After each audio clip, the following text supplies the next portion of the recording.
we're here for this. It's been sitting here a minute. There's our Detroit. Oh boy. I mean, there's lots of rust. I see a little bit of rust in this one. Yep, so we're stuck. We're getting it a little bit at a time. Oh yeah, baby, it's moving. Oh, heck yes. Well, ladies and gentlemen, we have an engine that is unstuck. Right after a mountain of cleaning. Got these rockers all looking fairly decent. Let's find out if it'll run.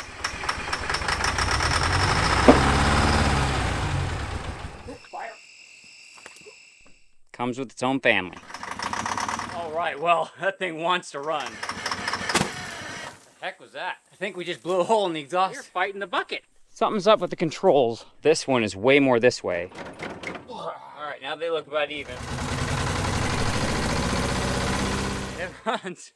I knew I needed a bath, but I didn't think it was this bad. Wow, that wasn't good.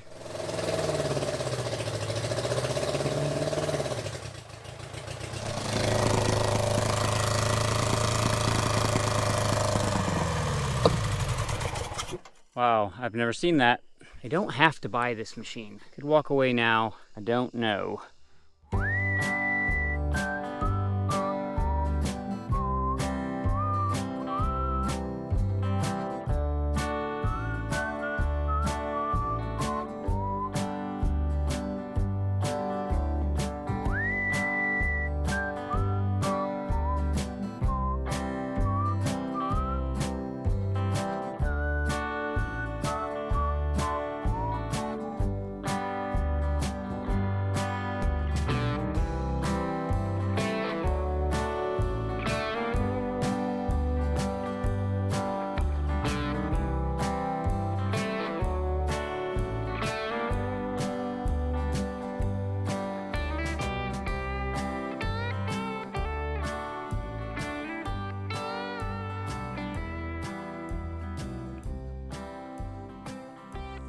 Welcome back to Salvage Workshop, ladies and gentlemen. Behind me is a 1970s Insley H800 excavator. On the previous video, we were able to get it running, get the engine unstuck, figure out if this machine was even worth it. So today, we're going to do the second part, and probably the most important part, maybe second most important part, is will it move? Can I get it onto a trailer? Is the engine strong enough to actually get this 43,000 pound beast out of here all by itself? Because if it can't, then it's going to be a lot of work trying to get it onto a trailer and back to the shop, and I just don't know if I have the ability or desire to do that. I have got a box from Area Diesel Service, I've got a hope and a dream, and if you would just sit down, relax, and you can join me on the adventure here where we try and figure out, will it move? Well, it's still here. Let's jump up there, we'll get the valve cover off, and we'll see what Area Diesel Service sent us for this old 471 Detroit. All right, got the hatches open, and got some tools up here. Pulled that off. Well, there's no new rust in there, so that's good. All right, sweet.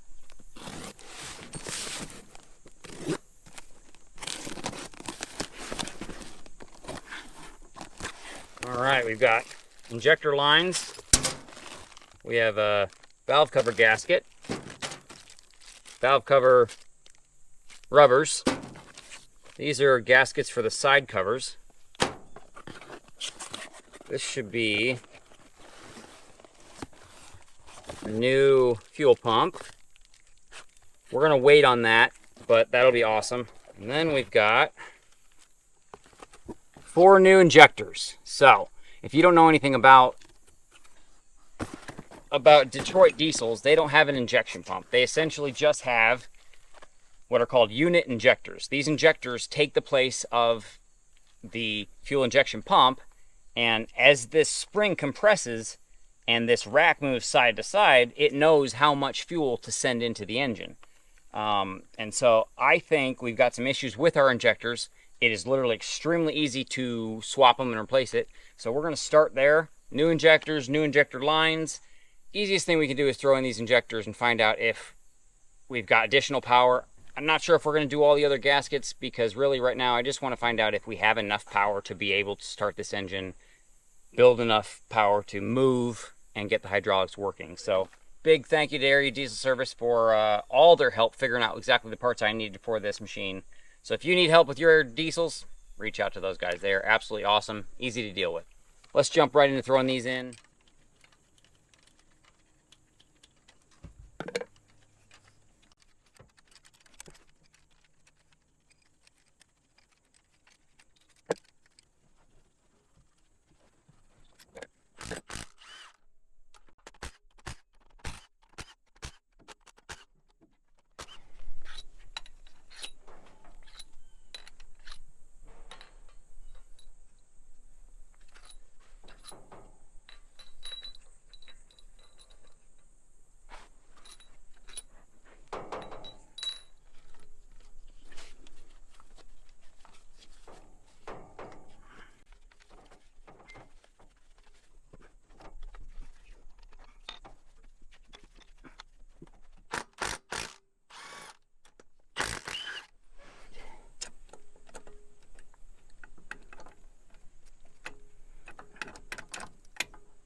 Here's our injector.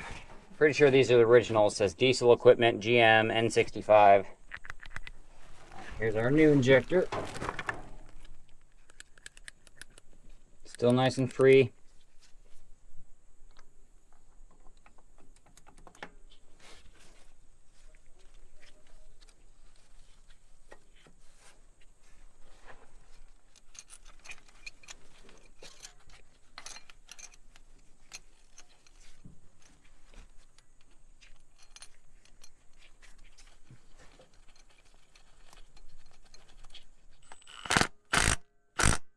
Click, click.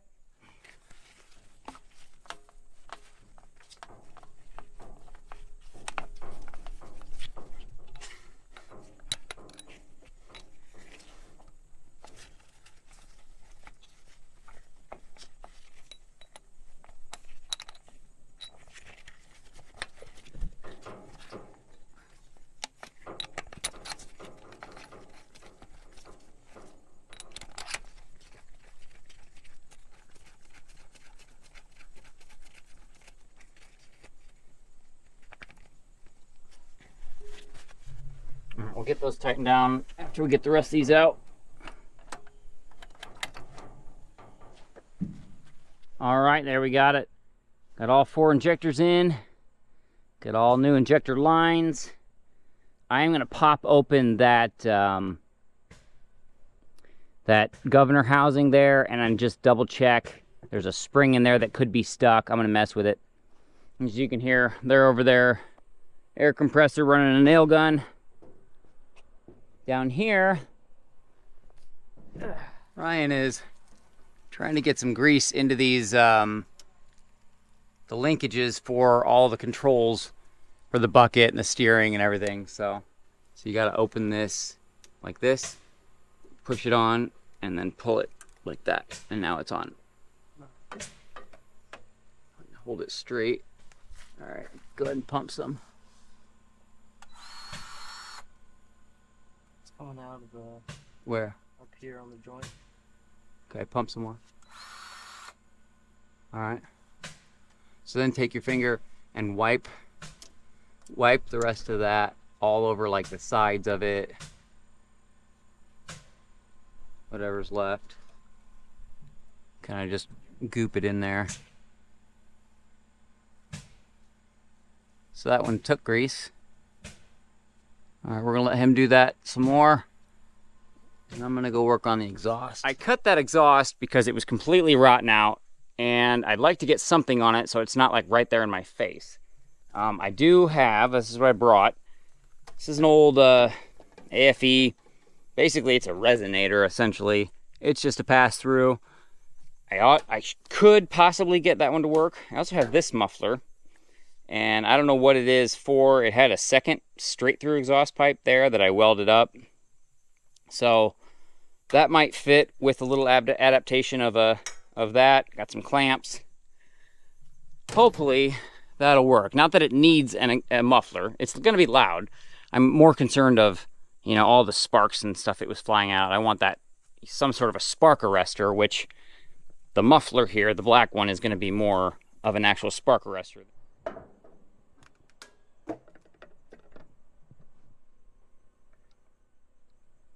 Okay, so on this exhaust, got this 90 that I left, and I believe, yep, okay, so I can just, that's a perfect fit for that 3-inch side, so I can put a clamp on that. Let's see if we can get this side to fit into that muffler that we've got over there. It wants to live here. Not today, or not right now. Gotcha.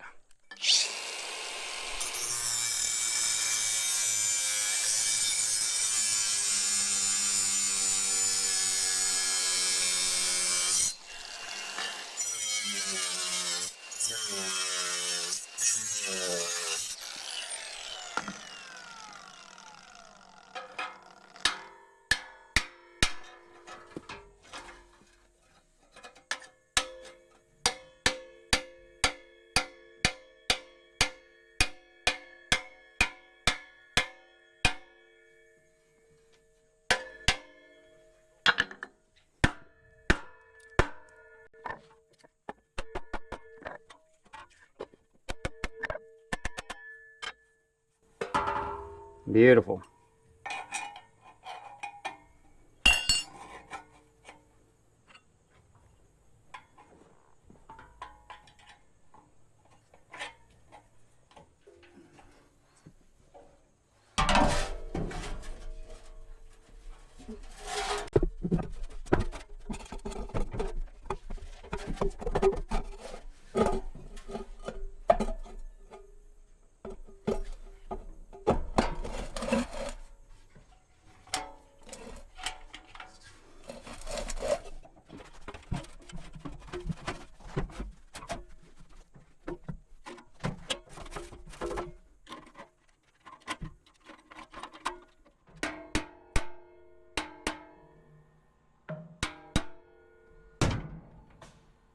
So, a couple things.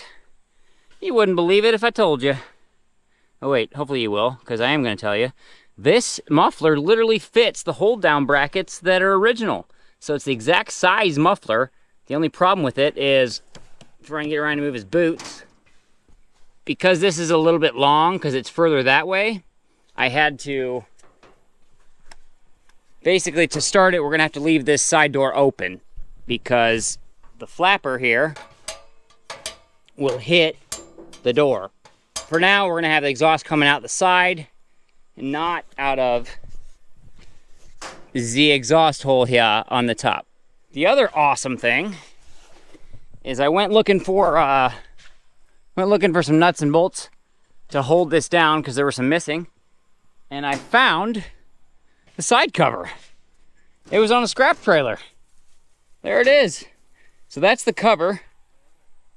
That's the cover that goes right here, which is amazing because I did not think I was going to find that. I thought it had been long scrapped by the time I got here, and it was very close. So right out there,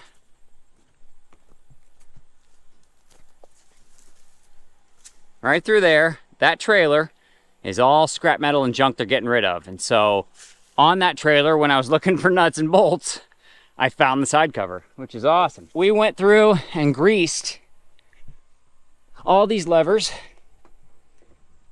as you can see, and now look at them. So they're moving beautifully. Only problem is this floor here is so rotten that when you move the levers, the whole floor flexes, but pedals move nice and easy, and the controls move nice. So that's a big plus.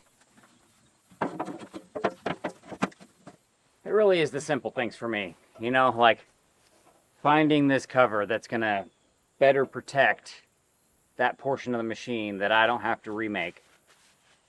Simple, but I enjoy it. All right, so this is the cover for the actual governor housing, and this is your stop lever. So you'd have run or stop. And it has this electronic solenoid that does work, not well. I think the shaft in here is bent. So I'm going to leave this off for now. To turn it off, I'm going to have to go back there in the engine bay, and I'm going to have to basically just move it to stop, which is fine.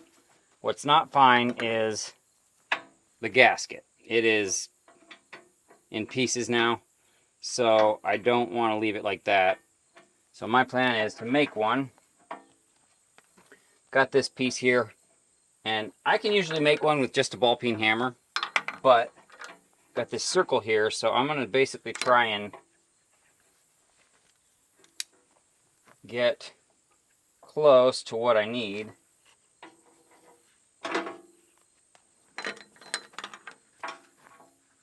And then hammer out the rest.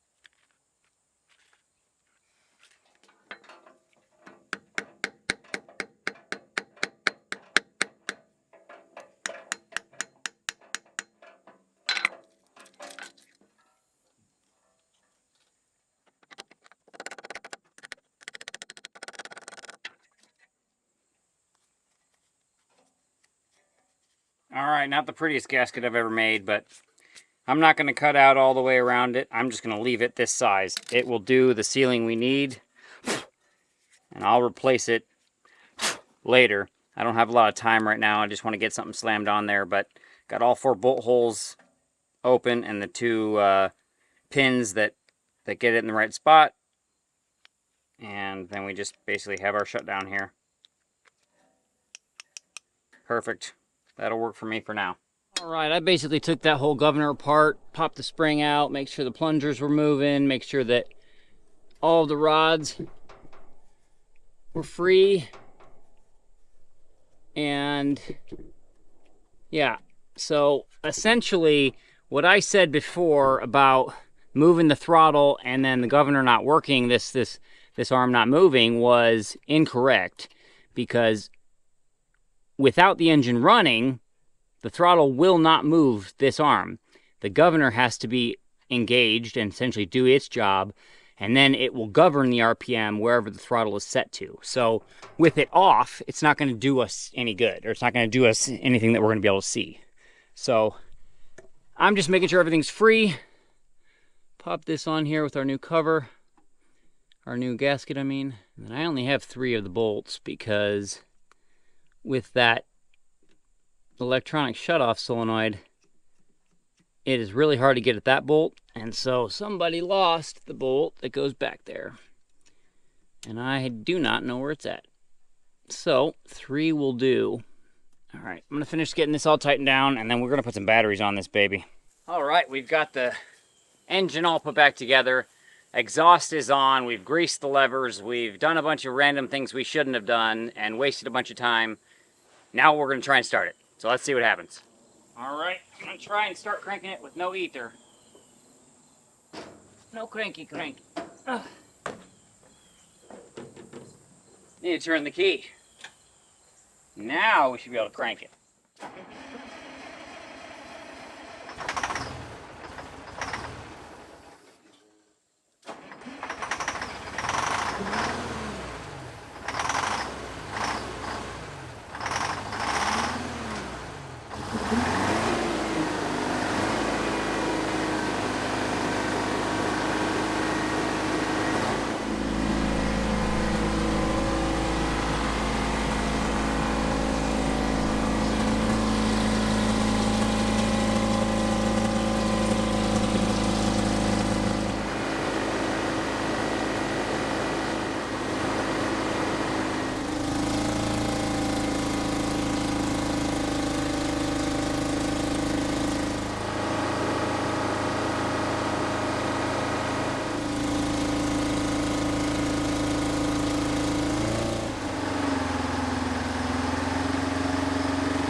Oh boy. We had a gusher. Which hose did it come from? This one. That little guy? Yep. Oh no, not that little guy. There was fluid. Definitely draining over here. Well, out of what? I don't know. Condensation. I'm not sure what that is. That's all water. And it could be coming out of the radiator. The tiny little hydraulic line just burst back there near the pumps. Probably take that off, probably take a couple others off back there and take them with us. Two things, look, it moved. And two, the stick's in the air. Heck yeah. Before we go any further, I brought some angle iron. We're gonna cut some chunks of angle iron and stick them in the actual rod cylinders in case we blow another big hydraulic line. And so I wanna set it on the angle iron between the eye and the actual cylinder itself. And then that way I can ensure that the stick is up for loading. Awesome.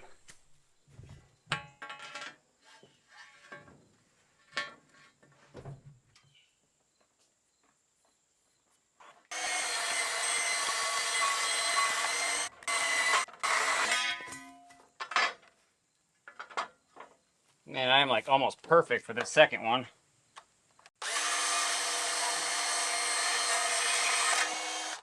All right, we're gonna take some pig mats, the white ones here, and they don't hold water, and so they will only soak up oil. So they're the best for being outside.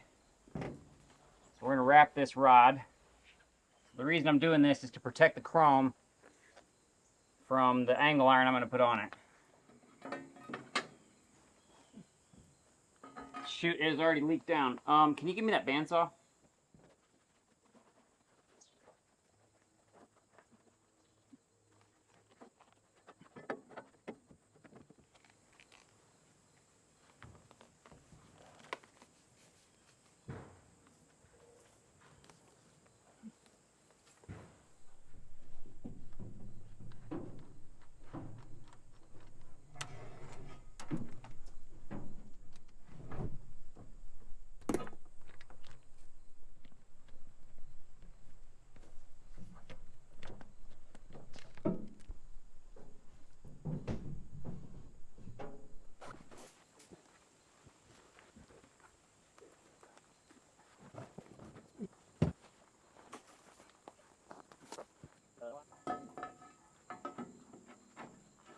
You give me one of those, that little sledgehammer on top of that craftsman box.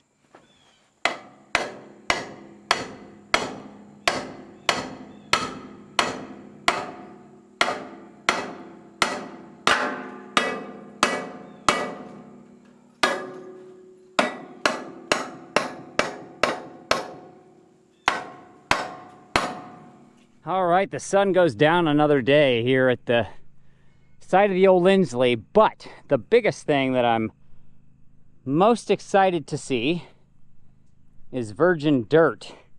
That is literally, we're talking probably a good length of my hand from my wrist to my finger, 5-6 inches deep.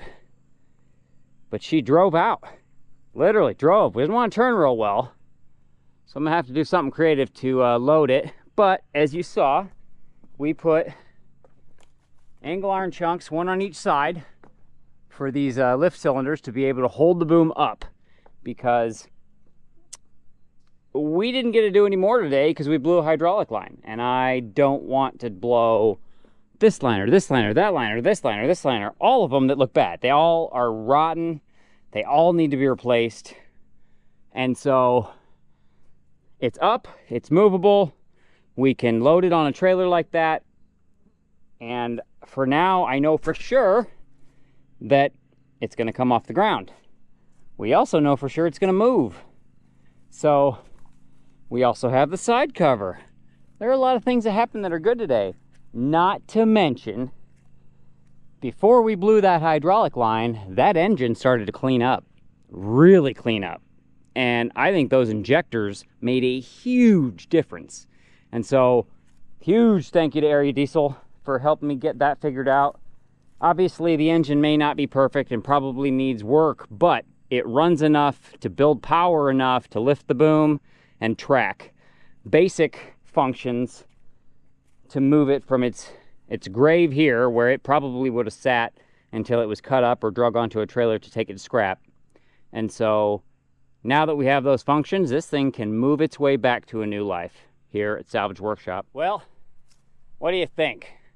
I am totally pumped to have that thing out of the spot that it's sitting in, out of the spot that it's been for 25 plus years, and on to virgin dirt. So yeah, now literally I just got to get a trailer. We got to get a hydraulic line. I'm going to replace 2 of them in there for now. The one that blew, and there's one right next to it.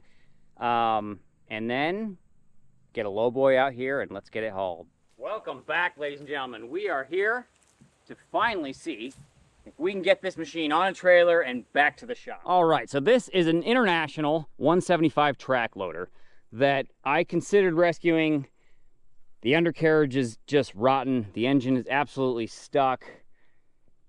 It might be worth rescuing for somebody. I don't need it. One thing I did want this 4-in-1 bucket, but I'm kind of thinking I'm gonna leave it. I wanted to use the excavator to basically use it to pick this off or lift it up, but I just don't trust it enough to be able to risk blowing a hydraulic line, trying to get this off, get the pins out. So unfortunately, that's going to be somebody else's, or it may end up with the scrap man. Over here, there's 2 what look like trailers, but this one is the back half of a dump truck. Apparently they had all kinds of trucks and trailers here well before I even knew about this situation. So this is literally a tandem axle dump truck rear, where somebody chopped the frame.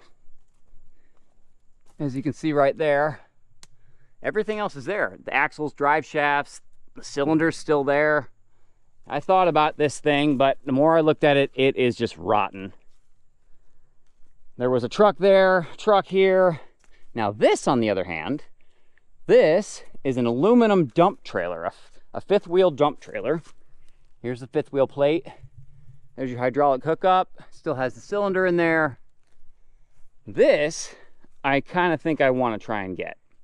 So what I need to do to get this out of here, it's got its axles. We got to lift it up, pull it out of here, and put it on a LowBoy. So I either have a massive aluminum project that I have to learn how to weld aluminum, or I use it as is, or I just completely leave it. The other problem is my semi does not have a wet kit. But I found right in here, somebody took a wet kit off a truck or something, and it's just sitting right here. So we're going to get the wet kit. We're going to get the hydraulic pump. I don't know if I'm going to get this fuel tank or not. Probably just leave that. But the wet kit, I don't even know how good it is. It could be complete junk. But it has the entire valve bodies right there on top. Plus the actual PTO pump is here. So it's worth grabbing. To get it out, we're going to take out a few of these small bushes and back a trailer up here. So let's start with getting some of that stuff done, and then we'll come back to the Insley and get it put back together so we can get ready to move it out of here.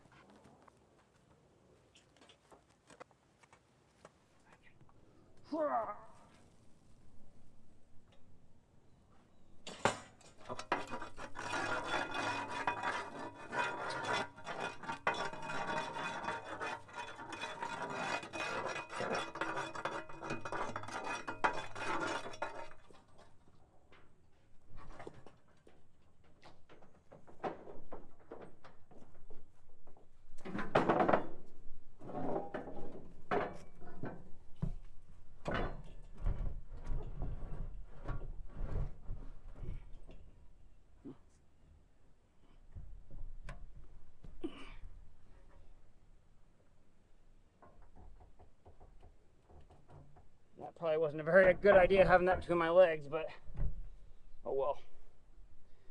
Nothing happened.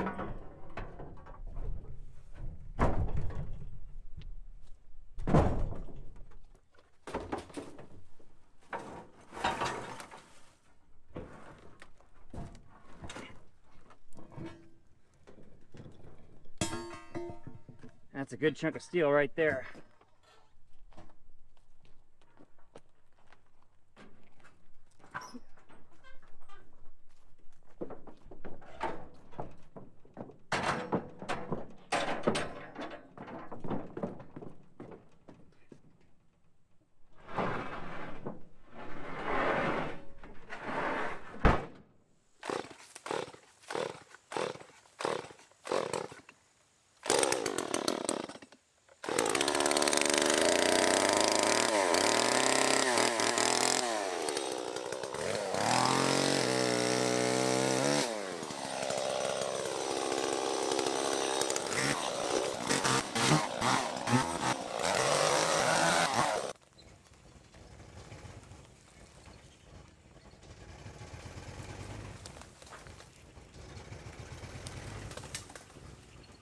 So I don't really have a great plan. Plan is get this to here without hurting me.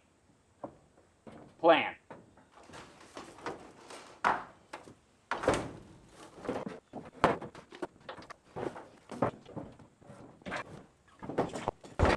Something like that.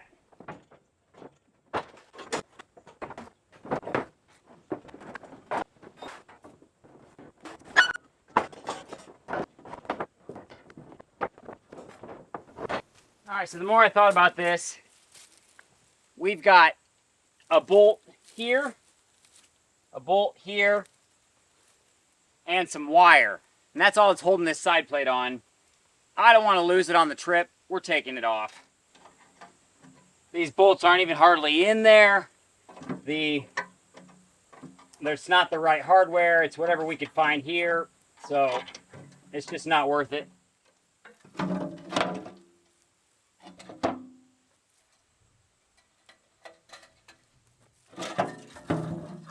All right, I think I want to either try and take this window out or leave it all the way locked up.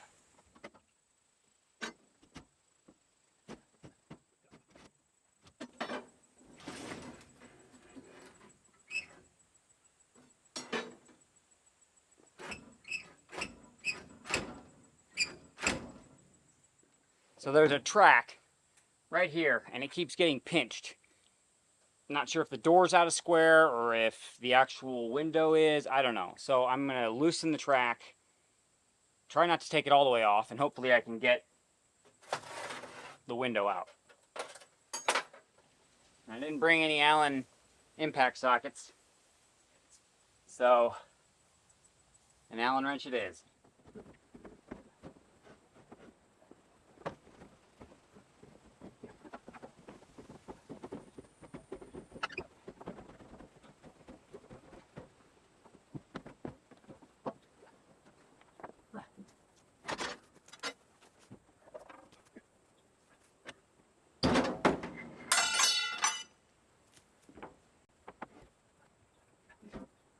I got it.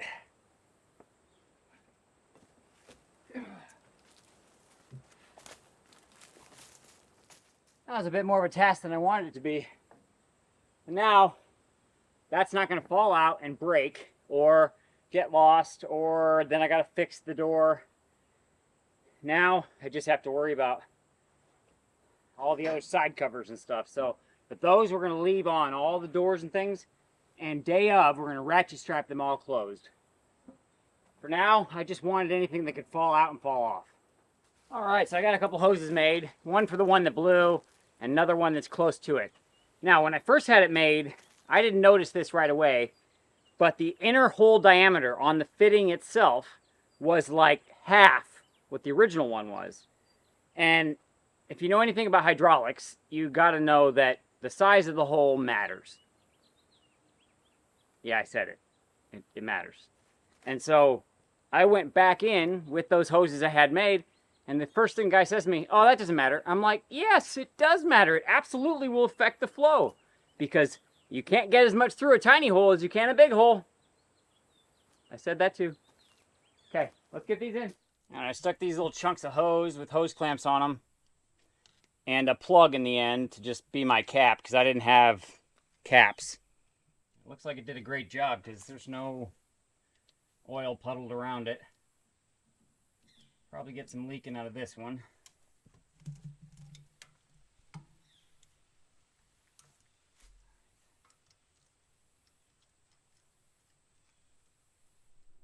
All right, sweet, got that one, and then we're gonna replace this one here too.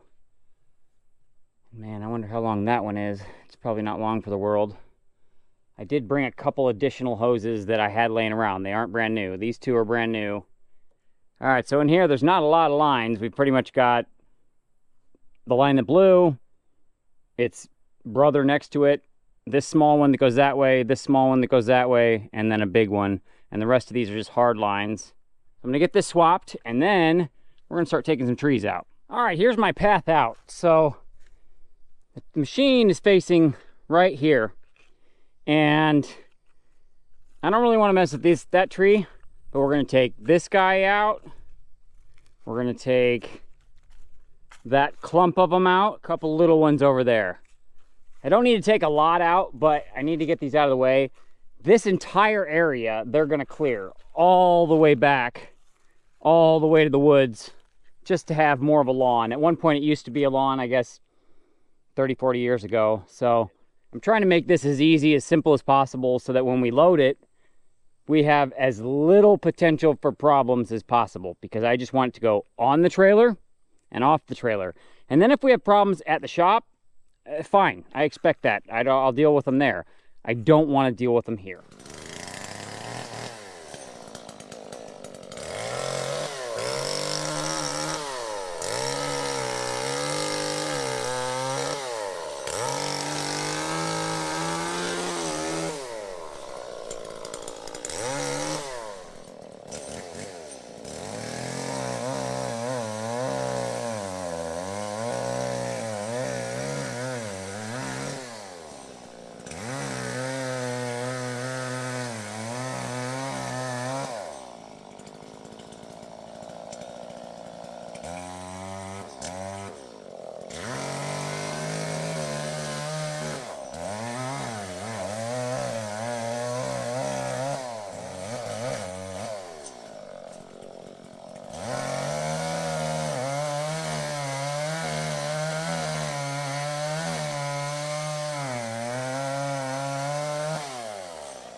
All right, check out that opening. So we have plenty of room to get it through now. And the way that it's angled, so we're facing straight out. So I shouldn't hit that tree. And then I'll come straight out. And then I think I can turn here. Because the big thing is I don't want to hit this tree. And I cut down these stumps. So I'll just drive right over those. But I don't want to hit the house. So we're going to have to come straight out to about the tree. Hopefully we can get it to turn a little bit. My plan is to go this way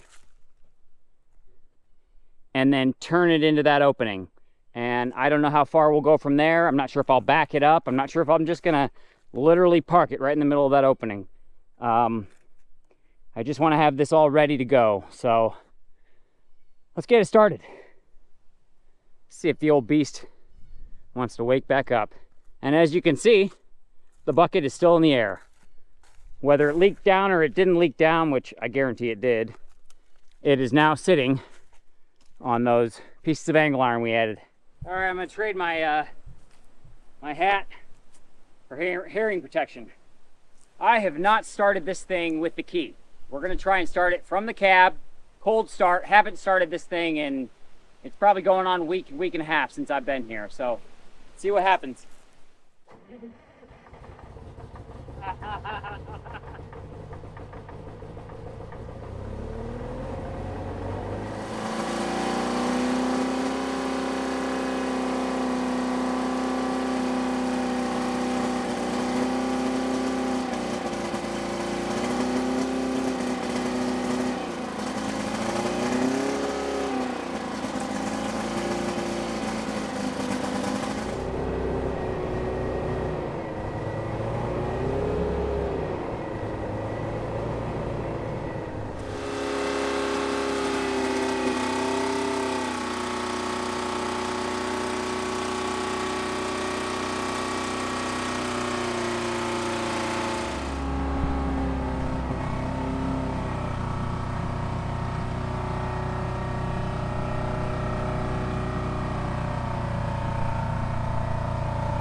get my angle iron.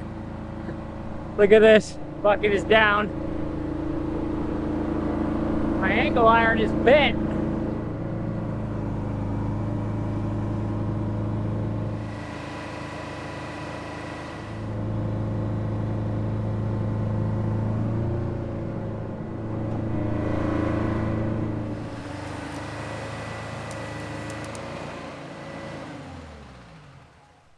All right, would you look at that? The thing moves under its own power in probably 25 plus years. I am totally pumped. It doesn't move great. Even the stumps that I cut as low as I could get without getting into the dirt, it struggled getting up over them, and we're talking that much height. So yeah, I found a few leaks. The upper cylinder does leak. The angle iron that I put in there bent. Whatever. Exit path is right there. We don't have to worry about anything else in the way. We don't have to worry about getting it out of there, wondering if it's going to move. It swings all the way around. I hadn't tried that yet. I parked it right here next to its brother for probably the last time. You know, I'll bet you these two machines worked in tandem for this guy's demolition business. And it is kind of sad to see that old International go, but at the end of the day, it's one of those situations where we can only save so many, and the excavator is absolutely worth saving. So there's a hole that sprays like right out of this hard line, right in this area. And it's just kind of like a little bit of a tss, you know, and obviously all this oil is leaking out of there. That's why they had the side cover off, to deal with that. Looking at the configuration, yeah, those lines come out of here and they go right into that drive motor. So not exciting, but I think we can limp it home. These are the angle iron pieces that I had up there. They were perfectly straight. That's 1/4 inch angle iron. And I did not push the bucket down, but I definitely did see the oil pressure. It basically pegs at about 50 psi. And then when you turn the key, I don't have the batteries hooked up, it goes back down to 0 until it builds pressure, which is awesome. So yeah, it moves. I'm gonna do something else for the arm. Maybe I'll just set it on the ground. I don't know. I just don't want to have an issue on the day of. I guess the day of, all I gotta do is pick it up, drive it on, set it down. So maybe we'll forego. I have another piece of angle iron that we could put another piece of that in there and try and keep it up. I don't know. Maybe I'll leave it, because I can't leave it suspended when we go to put it on the trailer. It's got to be down so they can strap it safely. It leaks oil out of every cylinder, every single one, and it leaks pretty bad out of that one, like pretty bad. So I'm going into this knowing we're going to do every single cylinder, which is 1, 2, 3, 4. I mean, there's not a lot. 4 cylinders. I didn't know the swing worked because I thought there was issues with that. Clearly the swing worked. Let's get this thing closed up. Set that bucket down. I keep taking off the air intake tube, because if this shutdown doesn't work, I've got my emergency board ready to choke the air. But thus far, we haven't needed it.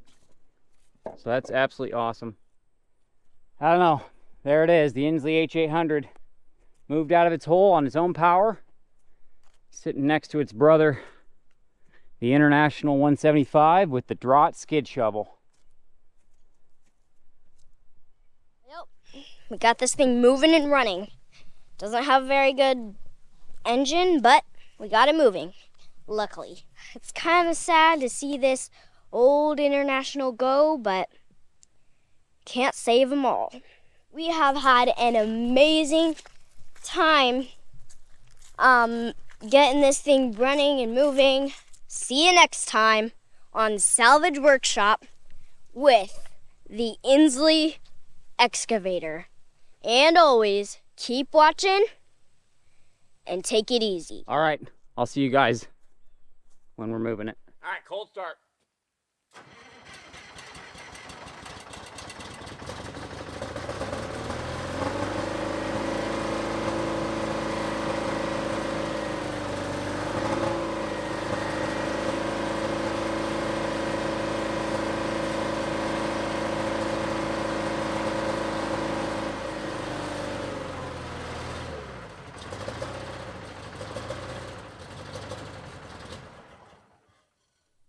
All right, well, today is moving day. A couple things. I noticed this thing has curled itself and kind of leaned into the bucket that I had here to catch the oil. That's fine. Hopefully it picks it back up. I do know that the LowBoy is on the way, and so far I have everything strapped except for this door here, and two top ones. So I've got this side cover on because it had some sketchy bolts. Up here I've got that hydraulic line ratchet strapped so it won't move anywhere. This thing has a ton of doors, so I've got this door, that door, and the next door over strapped. From the inside I've got that door strapped, I have the radiator door strapped, and all I gotta do is these back two and these two. So one strap will go right here, one strap will go around the back for the two, and then we're ready to rock and roll. One thing I'd like to mention about starting old machines like this is having good batteries is a big deal.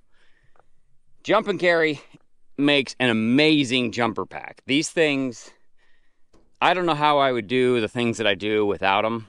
These are absolutely amazing. These are the 1224s. They can be 12 or 24 volts. And to start this old beast, I needed two of them. And it took every bit of it. But I don't have a single battery hooked up in the engine bay at all. I didn't bring any other batteries, but I brought these jumper packs, and they have been troopers. They've done every single thing I've asked them to do, and they have not given up the ghost. They have not failed me yet. So if you're in need of a jumper pack, these are amazing ones. They're well worth the money. They're well worth the investment, and they last quite a while. I'd say these two are probably 2 or 3 years old, maybe 3 years old, and I just keep them charged. You can keep them charged. There's a plug here and here on them, and you can keep them charged constantly. You just keep them plugged in. With regards to using it, the only button on the thing is here, and all that does is when it's connected to 12 or 24 volts, for instance, we'll give it 12, you push the button, and it just tells you, okay, where you are. And so you go over to 24 volts, and it tells you where you are. That's it. That's all it does. And so to switch between 12 and 24, you take this connector, you choose 12, or you choose 24. That is it. So it is literally just battery power out to the connectors, and that's it. Choose your voltage, and if you want to check where you're at, you push that button when it's hooked up, and the only computer board in there is for the charging system to make sure that it doesn't overcharge, which is nice because I can just leave them plugged in at the shop when I'm not using them, and on a moment's notice, I can just grab this thing and go. So it's a huge shout out to Jump and Carry. Great product. If you need one, reach out to those guys. They make an awesome, awesome jumper pack. So I am really debating on getting this thing. Just a matter of how can I get it and get it moved. I don't know. You tell me your thoughts on this thing. There's damage all around the top. Let me show you up here. All right, so it's kind of destroyed all around here and here. The inside's got all this damage on the edges. Portion of that square tubing at the top is gone there. Got a steel gate. These towers are all dinged up. And there's some holes through the floor. It's aluminum, so that's an upside. Looks like it was last on the road in 96. 7/31 of 96. Let's see, does this thing have brakes? It does. It's got little baby air chambers. I don't think it's got a parking brake, does it? There's the air. So if you look up here, pretty good size hole there. Could have sworn there was a bigger one. There's a big puncture. A lot of these ribs are cracked. There's a really big puncture there. far in the back. I don't know. It looks like it has an aluminum floor that somebody put a steel sheet over on the inside. So there's a chunk of rot right there in the arm. I don't know. This drop leg is broken off. Pretty easy fix, but you tell me how much work this is and if it's worth it. My thought with it would be to make this just a site trailer for some property that I want to develop at some point. Hubometer has 809,000 miles. 809,782.1 miles. I mean, the tires aren't great, but they are all holding air. I mean, the axles don't look bad. They don't look rough compared to some stuff I've seen. Tailgate definitely is rough. This trailer is $200, but it's going to be $600 to $1,000 to move it. And then a lot of time, I don't know. Looks like it says there, licensed special waste hauler. So it lines right up with the demolition company that the guy ran, and this was the trailer they used to haul off debris. I don't know. I know how much these trailers cost new. I know how much they run used, and at $200, that's a heck of a deal. But at $200, how much work am I buying? You let me know on this. Got everything ready for transport. So, and now we know it'll start. All we got to do is wait for the LowBoy to get here, and we will head that way and out.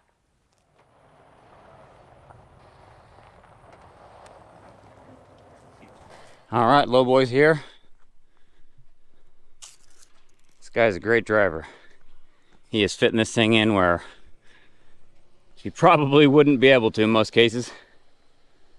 Now that, it's a heck of a trailer.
She don't have no balls, does she? Nope.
too much energy for me.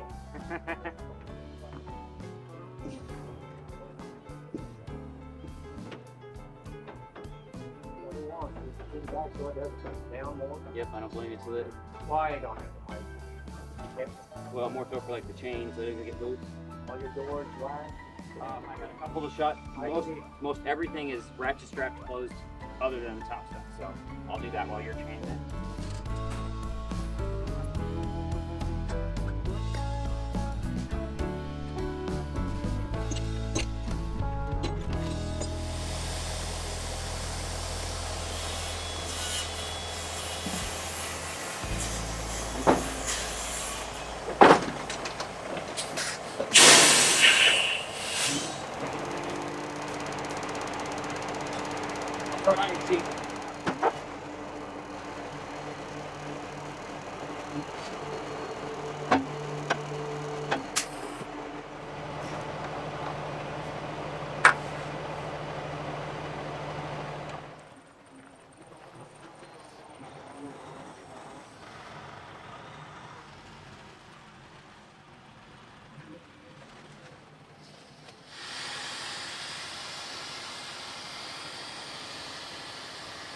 All right, it's all loaded.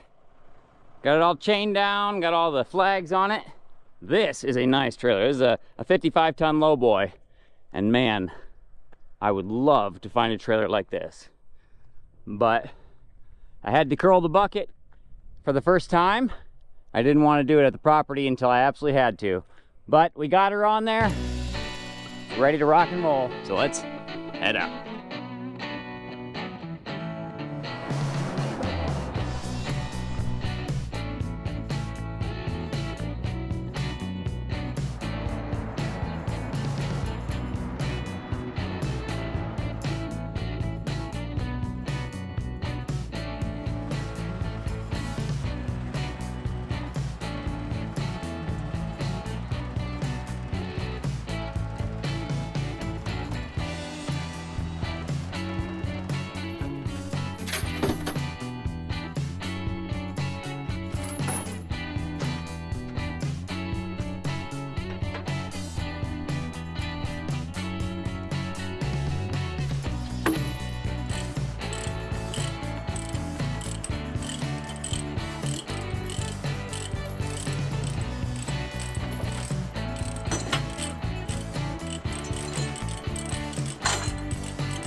It's here. Yeah, buddy. Ladies and gentlemen, there you have it. We rescued the Insley H800 from its ultimate demise of just being parked in that spot. I think the more I've messed with this machine, the engine was the reason it was parked. It has a Detroit 471 diesel, and they are known to be bulletproof. Just, they can take a ton of abuse. But I think we're down a cylinder at least. I think there might be something up with the head with regards to fuel getting maybe a cracked head somewhere where too much fuel is getting into the cylinders, which is causing all that white smoke. There's a handful of things I think are issues, but I definitely think there's problems with the engine. I mean, we know there's problems with the engine. The injectors made a massive difference in just getting it up and running and having the ability to even get it home under its own power. So a big thank you to Area Diesel Service for, you know, helping me figure out what I needed and helping me get the parts that I needed for this old beast. So this machine is going to be named Jack Steel. And the reason is the guy I got it from, his dad's name was Jack. The guy that ran this machine, that owned it for a long, long time, used it for his demolition company, his name was Jack. He was a jack of all trades. I can relate to that. I kind of am the same way. I do all kinds of different things. The other reason, steel. This thing is made of so much dang steel. It is amazing. And I'll show you more of that later, but ladies and gentlemen, I'd like to introduce you to Jack Steel. I hope you enjoyed the rescue and the revival of this old beast. Definitely have my work cut out for me now because there's quite a bit this thing needs, but from an era where there is literally no computers. When you read the manual and it talks about electrical, in the first paragraph it says, the electrical is mainly used for starting only.